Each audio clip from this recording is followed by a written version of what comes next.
Have you ever felt someone pull away from you, and deep down, something in you kept whispering, "This is not over"? Not because you were in denial, not because you were weak, but because the connection felt too real to end in silence, too deep to disappear without a trace. And if you stay until the end of this video, you will understand something most people never do about avoidance. The moment they go cold is often not the moment they stop feeling.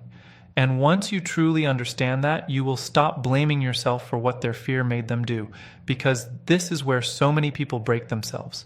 They think distance means indifference. Silence means replacement. Withdrawal means the love was fake. But human psychology is rarely that simple, especially when it comes to someone with avoidant patterns. What looks like rejection on the outside can actually be emotional overload on the inside. What feels like abandonment to you may be panic to them, and that does not make it fair. It does not make it right, but it does make it deeper than most people are willing to admit. An avoidant does not always leave because they do not care. Sometimes they leave because caring started to cost them too much emotionally. Your presence began to reach places inside them they had spent years trying to numb. Your consistency touched wounds they never healed. Your love made closeness feel real. And real closeness is dangerous to someone who learned somewhere early in life that love can come with pressure, disappointment, engulfment, or pain. So instead of leaning in, they lean away. Instead of explaining, they shut down. Instead of saying, "I am scared of what this is making me feel," they disappear into distance and call it needing space. That is the part most people never understand. Avoidants often do not experience connection the same way openly attached people do. Where you feel intimacy as warmth, they may feel intimacy as exposure. Where you feel emotional depth as safety, they may feel it as risk. Not because you did something wrong, not because your love was too much, but because their nervous system was trained to survive by keeping too much closeness at arm's length. They may want love, they may crave it in private, they may fantasize about it when they are alone, but when it actually arrives and asks them to stay emotionally present, everything inside them starts sounding an alarm. And if you have ever been on the receiving end of that, you know how painful it is. Because the cruelty of avoidant behavior is not always loud. Sometimes it is quiet. Sometimes it comes in delayed replies, emotional flatness, mixed signals, disappearing warmth, conversations that suddenly feel empty, and that strange coldness from someone who once made you feel chosen. One day they are there, the next it feels like you are reaching through glass, and the hardest part is not just losing them. The hardest part is losing your sense of certainty, losing your footing, losing the emotional reality you thought the two of you were building together. So you start asking the questions that slowly poison your peace. Was I too available? Did I care too much? Did I say too much? Was I not enough? Was any of it even real? And that is where people begin to betray themselves. They stop trusting their own experience. They rewrite the truth to make the other person's distance make sense. They start carrying guilt that was never theirs to hold. They begin shrinking themselves in hopes that maybe, if they become easier to love, the avoidant will finally stop running. But here is the truth that can change everything. You cannot heal someone by becoming less human. You cannot love someone into emotional availability by starving your own needs. You cannot prove your worth to a wounded nervous system by bleeding patience forever. And you cannot force clarity out of someone whose entire defense mechanism is built around avoiding emotional accountability. That is why chasing often makes things worse. The more pain you show, the more pressure they feel. The more you ask for reassurance, the more they interpret connection as demand. And then the very thing you are trying to save begins to collapse under the weight of misunderstanding. But this is where it gets deeper. Because while you are sitting there trying to make sense of their distance, they are not always feeling nothing. In fact, some of them are feeling more than they know how to process. They just do not have the emotional tools to stay present with it. So instead of facing the discomfort of love, they create space. And at first, that space feels like relief to them. It gives them room to breathe, room to regain control, room to stop feeling exposed. And this is why so many avoidants look calm after pulling away. It can almost feel offensive. Like they walked away from something meaningful and slept just fine. But emotional truth does not always arrive immediately. Sometimes it comes later, after the nervous system settles, after the silence stretches, after the person they assumed would always be there begins to emotionally detach. And that is the painful irony of avoidant psychology. They often understand the value of connection only after they have escaped it. Not because they are evil, not because they are playing a game, but because emotional absence is sometimes the only thing strong enough to break through the walls they used to survive. When you were close, their fear was louder than their love, but when the closeness is gone, fear has less to fight against. And in that silence, something dangerous begins to happen for them. They start to feel what your presence was actually doing in their life. They start to notice the comfort they lost, the softness they dismissed, the emotional safety they could not appreciate while they still had access to it. And this is where so many people make the mistake of assuming silence means the story is finished. It is not always finished. Sometimes silence is the beginning of realization. Sometimes the distance they created becomes the very thing that forces them to confront what they were running from. And no, that does not mean every avoidant comes back. It does not mean every person grows. It does not mean every silence hides love. But it does mean this: someone pulling away is not always proof that you meant nothing. Sometimes it is proof that you touched something in them they did not know how to hold. And in the next part, we are going to break down the exact psychology behind why avoidants often realize your value too late, and why the moment they finally feel your absence is often the moment they begin to want you in a way they never admitted when you were still there. Most people think regret shows up instantly. They imagine that the second an avoidant walks away, some wave of loss hits them and they suddenly realize what they are about to lose. But that is not usually how it works. Their awareness often comes late, quietly, indirectly. Not in the middle of the relationship when love is asking something from them, but afterward, when the pressure is gone and the emptiness starts speaking louder than distraction ever could. Because when closeness begins to feel intense, an avoidant mind does not interpret it the way a secure heart would. It does not simply say, "This is beautiful, stay here." It often says, "This is getting too close, protect yourself." The deeper the bond becomes, the more their internal alarm can start going off, not because your presence is dangerous in reality, but because vulnerability wakes up old survival patterns. They may not even understand this consciously. They just know that something inside them starts tightening the moment emotions become real, expectations become visible, and intimacy begins asking them to be fully present. So what do? They create distance and call it freedom. They tell themselves they need room. They convince themselves they are overwhelmed, confused, uncertain, or emotionally tired. And to be fair, sometimes they genuinely do feel all of that. But underneath it is something more hidden. They are trying to escape the discomfort of being truly seen. Because to someone with avoidant tendencies, being loved deeply can feel less like peace and more like exposure. It can feel like standing emotionally naked in a place where they were taught to survive through control. That is why they often seem more comfortable with almost love than real love.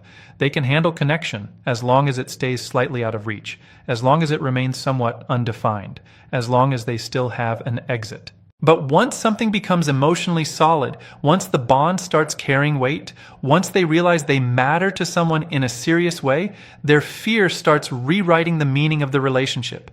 What was once warmth now feels like pressure. What was once comfort now feels like obligation. What was once beautiful now begins to feel dangerous simply because it asks them to stay open.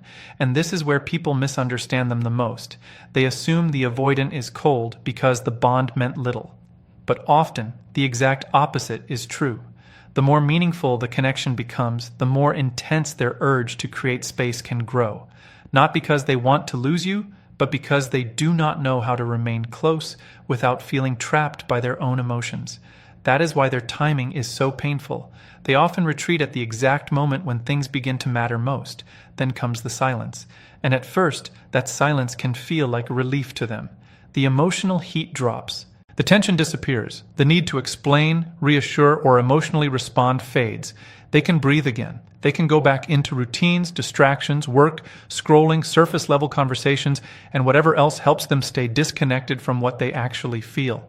This is why, in the beginning, they can look so unaffected, so composed, so strangely untouched by something that shattered you. But numbness is not peace. Avoidance is not closure. And emotional suppression has an expiration date. Sooner or later, the nervous system stops reacting to the closeness that once overwhelmed them. And when that happens, the deeper truth begins to rise. Not dramatically, not all at once, but in fragments, in strange moments, in the quiet after a long day, in the drive home, in the empty bed, in the missing voice they used to take for granted, in the realization that the emotional presence they ran from is no longer there to return to whenever they feel lonely. That is when memory changes shape. At first, they may have focused on everything that felt difficult, the intensity, the emotional demands, the vulnerability, the discomfort of being needed. But with distance, the brain often softens what once felt threatening and begins to highlight what felt meaningful. Suddenly, your consistency becomes visible. Your patience becomes visible. The way you showed up becomes visible. The emotional safety they could not fully receive while they were inside the relationship starts becoming clearer only after they are outside of it. And this is the cruel part. People who are emotionally avoidant often do not fully understand the value of stable love while they still have access to it. Their defense mechanisms distort it. Their fear interrupts it. Their need for control keeps them from relaxing into it. So they do not always recognize your worth when you are present. They recognize your impact when your absence starts leaving marks on their daily life. That is when regret begins. Not always as some dramatic breakdown. Sometimes regret looks much smaller, more private, more humiliating. It can look like checking your profile and saying nothing, rereading old messages, wondering if you are moving on, feeling restless at night for reasons they cannot explain, thinking about the emotional steadiness they once had and realizing how rare it was, missing your energy but not knowing how to face the shame of what they did with it. Because shame plays a huge role here, and most people never talk about that. An avoidant does not just struggle with feelings. They often struggle with the shame of having them, the shame of needing someone, the shame of missing someone they pushed away, the shame of realizing they may have damaged something real because they were too emotionally underdeveloped to handle it. And shame does not always create action. Sometimes it creates more silence, more hesitation, more delay, more inner conflict. They may want to reach out, but pride blocks them. They may think about you constantly, but ego tells them to stay hidden. They may feel the loss deeply, but the idea of facing what they caused feels heavier than staying quiet. This is why many people get confused when they sense that an avoidant misses them, yet still does nothing clear. They assume if they really cared, they would just say it. But human psychology is rarely that clean. A person can feel longing and still be emotionally frozen. A person can feel loss and still be too ashamed to move. A person can want closeness and still be terrified of what closeness demands. And that is why their realization often happens in private, long before they are capable of expressing it in public. But there is another layer that matters even more. Avoidants do not usually miss you most when you are still chasing. As long as you are still available in the same way, a part of them unconsciously assumes the door is still open, that your warmth can still be accessed, that your care is still waiting. And as long as that emotional safety net remains, they do not always have to fully face the consequences of their distance. Everything changes when your energy shifts. When your presence no longer feels guaranteed, the emotional reality becomes sharper. When you stop reaching, stop explaining, stop trying to pull meaning out of silence, something inside them often begins to register the loss in a completely different way, not because they enjoy being ignored, but because your withdrawal removes the illusion that they can come back to your emotional availability whenever it suits them. That is when your value becomes undeniable. Not when you were overgiving, not when you were proving, not when you were trying to be enough for both people, but when your absence finally forces them to sit with what your presence truly meant. And the truth is, some people only wake up emotionally when comfort is no longer waiting for them in the same place.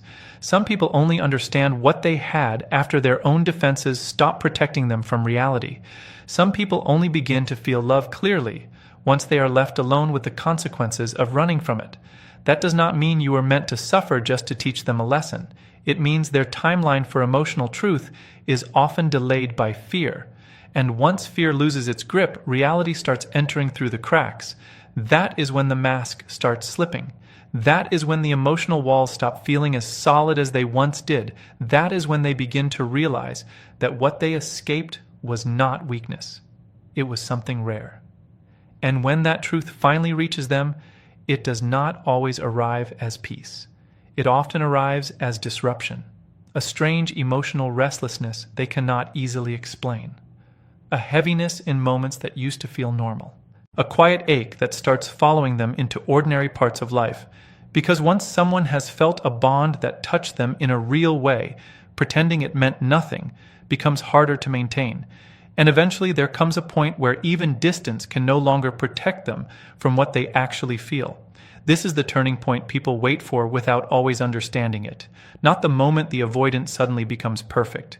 Not the moment they transform overnight into someone deeply expressive and emotionally fearless. But the moment something inside them begins to admit a painful truth. I still want the person I pushed away. And that realization can be deeply unsettling for someone who built their entire emotional identity around needing less, feeling less, and depending less. Because wanting you means something bigger than desire. It means they have to face the fact that your role in their life was not casual. It means they have to stop pretending that what happened between you was small, temporary, or easily replaceable. It means they have to sit with the possibility that they did not walk away from pressure. They walked away from connection. And that is a much harder truth to carry because it removes the story they used to protect themselves. At first, many of them try to resist this realization. They distract themselves. They stay busy. They seek noise. They tell themselves it is just loneliness. They convince themselves they are only attached to the comfort, not the person. But emotional truth has a way of returning, especially when it has never been fully processed. And what keeps bringing it back is not always memory alone. It is your changed energy. There is something powerful that happens when you stop orbiting around someone's confusion. Something shifts when you no longer chase closure from a person who only knew how to offer distance.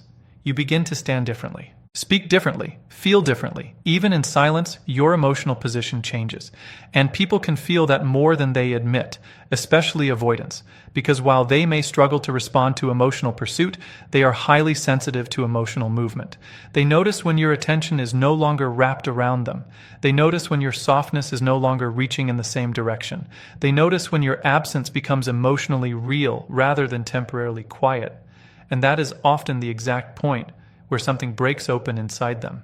Not because they suddenly love loss, but because your shift removes the emotional cushion they were unconsciously relying on. It confronts them with something they did not expect, that your care was not endless and your heart was not built to stay in one-sided limbo forever. That is when the fantasy of "I can come back later" starts collapsing. That is when the emotional consequences become heavier. That is when the mind begins replaying everything with a level of seriousness it once avoided. And this is where many avoidants experience a kind of inner collision. One part of them wants to reach out. Another part wants to hide. One part wants closeness. Another part fears the vulnerability that closeness demands. One part misses your presence deeply. Another part feels unworthy of it now. So they live in contradiction, and contradiction is exhausting. They may start testing the connection in subtle ways. A small message, a reaction, a sudden reappearance that feels almost random. Not because they are always playing games, but because direct honesty can feel too exposing. They want to know if the bridge still exists without fully admitting they are the one who burned it. They want reassurance without risking rejection. They want access to your energy without immediately confronting the pain attached to how they left. But this is where most people get trapped again. Because the moment the avoidant starts leaning back in, the heart that was starved for clarity often lights up and says, "Finally." This means everything is changing. But emotional realization and emotional readiness are not the same thing. And that distinction can save you from a second heartbreak. Someone can realize they still want you and still not be capable of loving you well. Someone can miss you deeply and still not have the maturity to hold what they lost. Someone can feel the weight of your absence and still be too fractured internally to meet you with consistency, courage, and truth. Wanting you is not the finish line. It is only the moment they can no longer lie to themselves about what you meant. That is why this stage is so important, because it reveals something many people spend months or years trying to force. You never needed to convince them of your value. Time often does that on its own. Distance often does that on its own. The emotional contrast between life with your presence and life without it often says more than your explanations ever could. And still, there is a deeper reason this moment hits them so hard. It is not only that they miss your attention. It is not only that they miss your warmth. It is not only that they miss being cared for. It is that your connection likely offered them something their defenses had never fully known how to trust: emotional safety without control. That is rare. And when someone with avoidant patterns loses a connection that was patient, grounded, and sincere, they do not just lose a person, they lose a mirror that reflected who they could have been if fear had not been in charge. A mirror that showed them what closeness might have felt like if they had stayed open long enough to receive it. And that can haunt a person far more than loneliness ever will. Because now, the loss is no longer abstract. It becomes personal. It becomes specific. It becomes tied to your voice, your energy, your steadiness, your emotional depth, your way of making them feel seen without trying to own them. And once that becomes clear, the ache changes. It is no longer about simply being alone. It becomes about realizing they may have let go of something they were not likely to find again in the same form. That is the moment their emotional walls begin to crack. Not all at once, not in a dramatic movie-style confession, not always in a clean or satisfying way. But internally, the structure starts weakening. The old stories begin to fail. The emotional numbness begins to thin out. The image they tried to maintain of being untouched starts becoming harder to believe. And somewhere in that private collapse, they begin to understand a truth they could not hold when they still had you close. Some people do not leave your heart immediately just because they left your life physically. Some people stay with you in silence, in memory, in regret, in the places where truth waits patiently for fear to run out of places to hide. That is why this realization can feel so overwhelming to them, because now they are not just facing missing you, they are facing themselves, their patterns, their damage, their timing, their inability to protect what they secretly wanted to keep. And for many avoidants, that is the hardest part of all, not feeling love.